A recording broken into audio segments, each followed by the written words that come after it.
আজকে চড়ক সংক্রান্তি।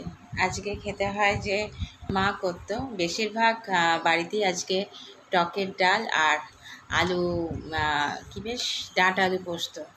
তো আমার কাছে ডাঁটা ছিল না, তাই টকের ডাল করা হয়েছে আর আলু পোস্ত।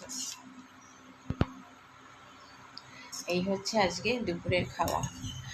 এখন কতদিন ধরে নিরামিষ চলছে, আর আমার যেরকম শশা তো থাকেই, আর তার সাথে টক দই, এগুলো হচ্ছে আমার মাস্ট থাকবে। তো এই হচ্ছে যে আলু পোস্ত একটু দেবো, আর আমি করেছি একটুখানি ঢ্যাঁড়স পোস্ত করেছি।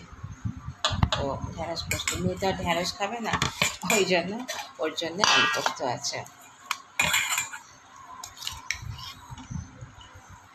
এই হচ্ছে আজকে আমার দুপুরের লাঞ্চ, টকের ডাল আর আলু পোস্ত, আর কিচ্ছু লাগবে না।